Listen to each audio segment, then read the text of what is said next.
All right, how's it going, everyone? This is Providence Food Review's final presentation. My name is Jack Wayman. I'm Ian Brady. I'm Ben Kemp. I'm Dan Kiernan. And I'm Bridget Mitchell. So a little outline of what we're going to be talking about during our presentation.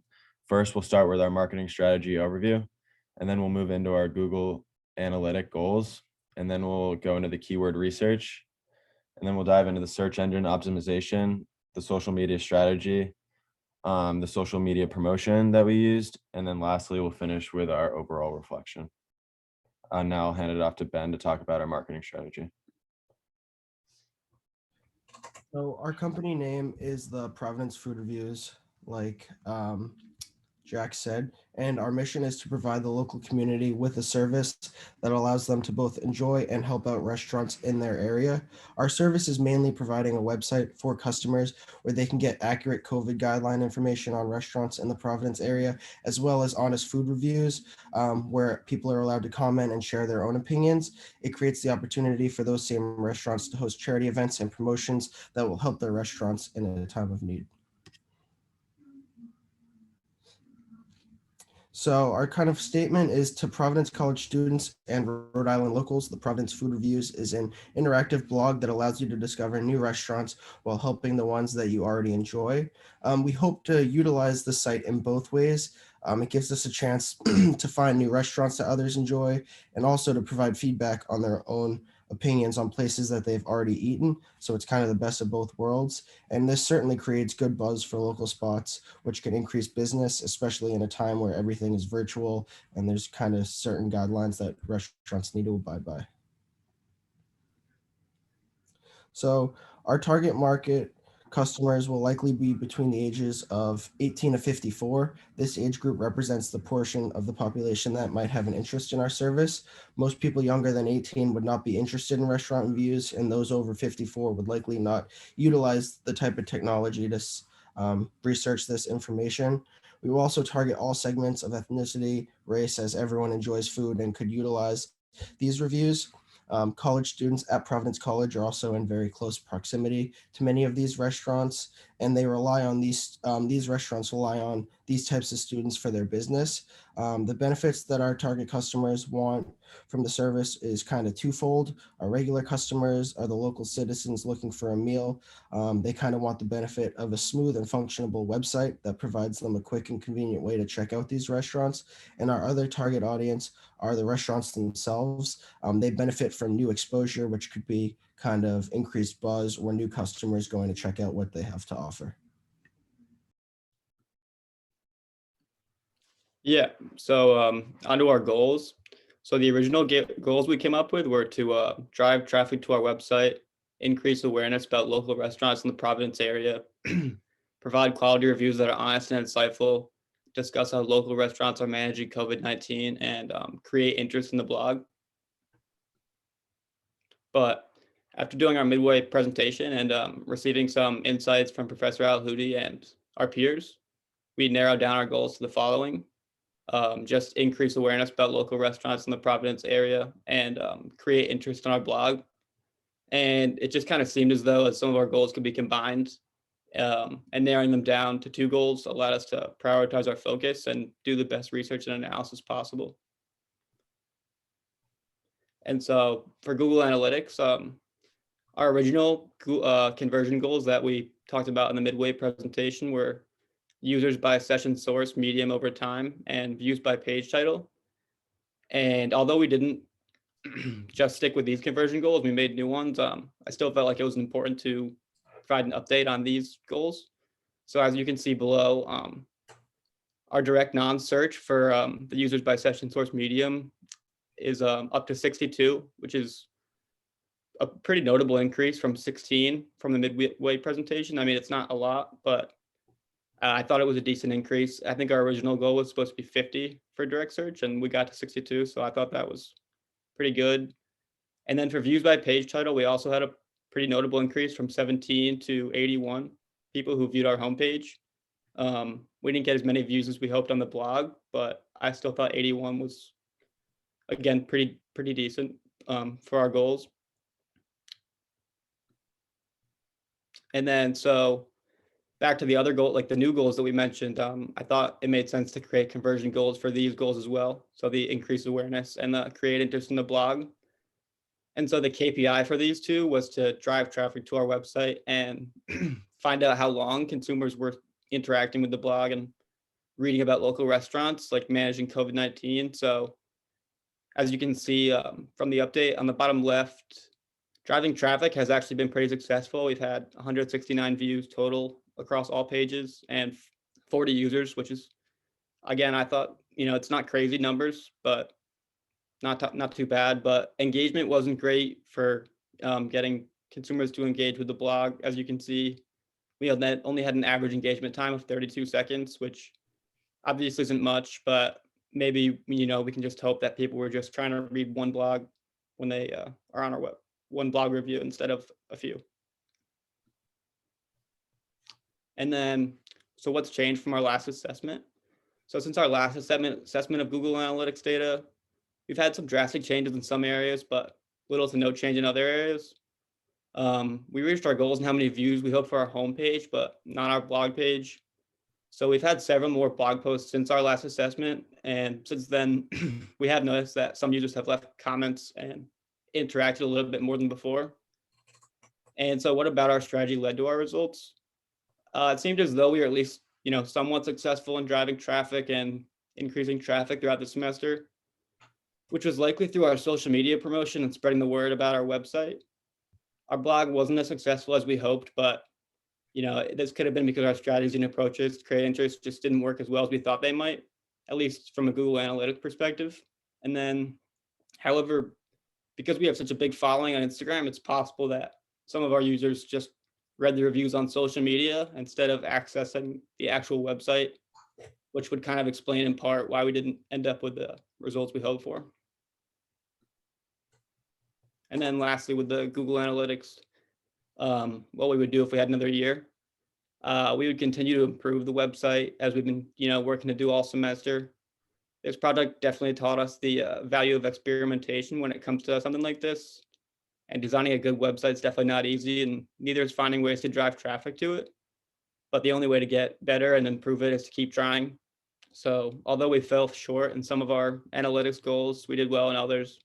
And if we had another year, we'd kind of just keep working and coming up with new strategies that would better optimize our website and generate more traffic. And then lastly, I just threw in some interesting content that I found from our Google Analytics that shows that we had some international users on the bottom left from Pakistan and Canada, which I thought was interesting and worth noting. And then the one on the bottom right just shows user activity over time. And it kind of shows that we had two major spikes at the beginning of each month, March and April. And I just thought that was interesting and worth noting. Maybe, our users were kind of just checking in at the beginning of the month, and maybe that could be an explanation, but I just thought that was interesting as well. Yeah, and so a little bit about our keyword research. Initially, we tried to think about ideas for our website that people talk about, and then kind of get into the mindset of that typical person. I think all the keywords that we used were relevant. Oftentimes, people that are in the Providence area are typically wondering where they should eat, and these are the phrases that they might search into Google. Those are those who are new to the city or unfamiliar with the city rely on these websites heavily in order to find the best places to eat. And all the keywords, like I said, related to the topic of the blog, which is ranking restaurants in Providence based on reviews. And based on some of the results that we ended up with, along with the feedback from our peers and Professor Alhudi, and what we learned from class resources such as HubSpot, we feel as though we did a decent job with keyword research. But if we had more time, perhaps we could try different combinations and other strategies. When it comes to search engine optimization and what we've changed since the midway, we tried to add more keywords to our blog posts and add more images. Also adding image file names with attributes and descriptions. We tried to optimize page titles and try to use class resources more, while also optimizing our blog content. If we had another year to focus on our search engine optimization, we would continue to work on the design of the website, because the design helps the rating of the website, which increases clicks. and also optimizing voice search, considering there's 55% usage of voice search on all mobile phones, and improving the length of our content and optimizing our website speed and page speed. And some of what has led us to these thoughts from the semesters, from information we learned from HubSpot and class readings. The Think Pair exercise involving the search engine optimization was very helpful as well, and provided us with many insights that made us feel as though these would be some good strategies moving forward. And then these are our Google Analytics from for the search engine. When the none categorizes just the organic search that aren't referrals, and we had 68 sessions just from organic searches, and around 38 searches from organic users as well. So we chose to use Instagram as our social media platform to help promote our organization. You can find us at providence.food.reviews. When building our Instagram marketing strategy, we want to make sure we had used the right features to be able to connect to our target audience at a more effective rate. The account continues to grow since the Midway presentation. The first screenshot you can see on the left is the account at the Midway with 73 followers and 7 posts. Now we have gained a lot of success with 85 followers, ranging from all different demographics with 14 posts. So with millions of monthly users on Instagram, we have learned that marketing on this platform was completely worth our time to build great brand awareness along with increasing traffic flow to our website. We post weekly with the purpose to keep up to date with our latest Instagram reviews. We are now up to 14 posts. Our strategy helped us with our organization goals, giving us a voice to the local Providence community. Our goals and objectives align with our Google Analytic goals and helped us pick KPIs that related to achieving this engagement. We had a new post every Wednesday after a blog post was posted on the website. According to Jenica Santaroa, a copywriter and content writer, Wednesday was the best overall day to post on social media. In general, between 10 a.m. to 3 p.m. from Tuesday to Thursday is when social media has the most engagement. So we really try to do it in between those hours. In order to gain the most traffic to our site, we have decided to use this strategy. Having a set day and time with our blog post will also made it easier for people to know when the review will be up. We switched up each week as to who would write a new review. So having clear headlines and a photo of the restaurant was important for followers to quickly be interested in reading about a new restaurant review that was posted. And we also found utilizing hashtag also helped us connect Instagram users to our post. Our key performance indicators helped us measure the impact of our marketing efforts along with to see if we are making the right business decisions. We can easily track these KPIs through monitoring our Instagram insights in the professional Instagram account settings along with Google Analytics. At the Midway, we did not have clear KPIs that helped us measure our goals, so we made goals that we thought would be attainable and helpful to our account's growth by the final. Our follower count we wanted to be able to increase by 20% since the Midway. We came up short of that by 2 followers with now 85 followers. We want to track our engagement to the website through trying to get at least 15 website clicks from our Instagram bio. We unfortunately, according to Google Analytics, only received 4 clicks. The more likes we received showed the amount of engagement to our post. We made a goal of at least 10 likes per post. We almost succeeded at this with only 1 post falling short of it. Our highest amount of likes was 22. We believe we reached we had at least 100 people. We believe reached to be another good KPI because it showed how many people were viewing the post.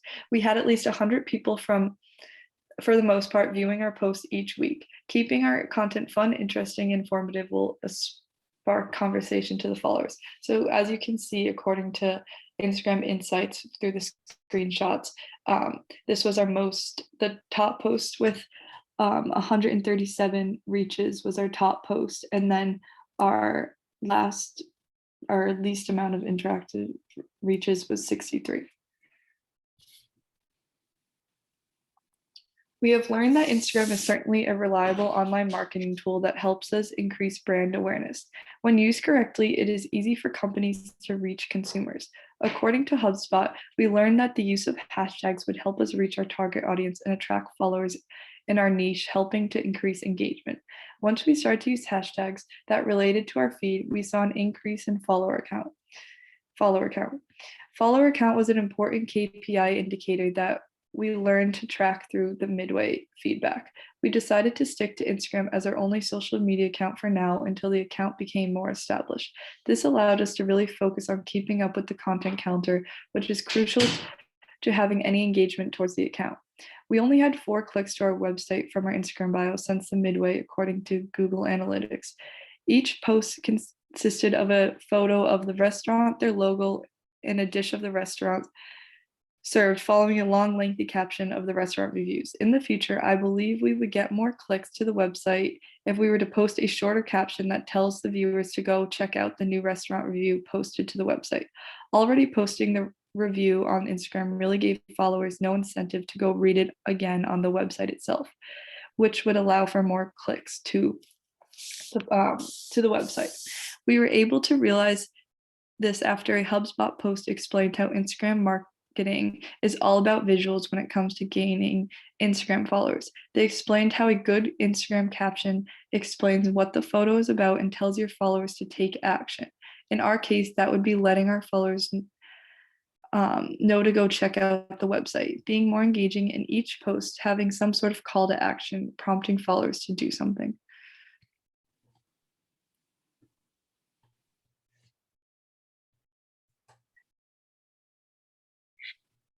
So we decided to design our own Instagram, as we said before, and this was some of the captions and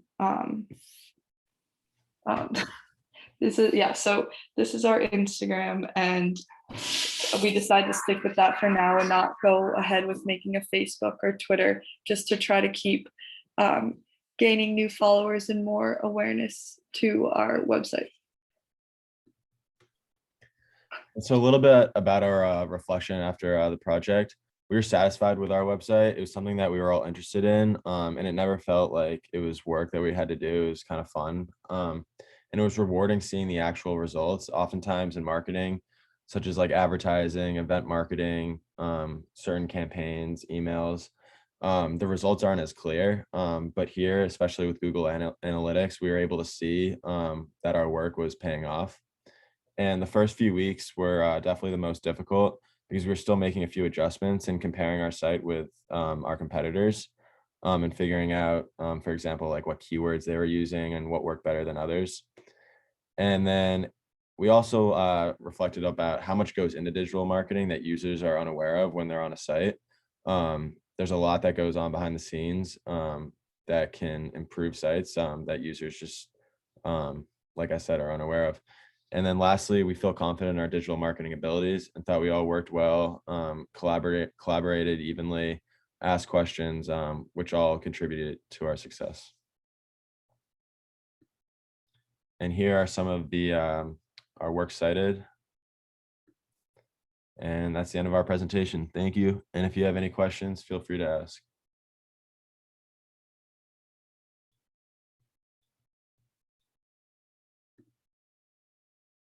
All right.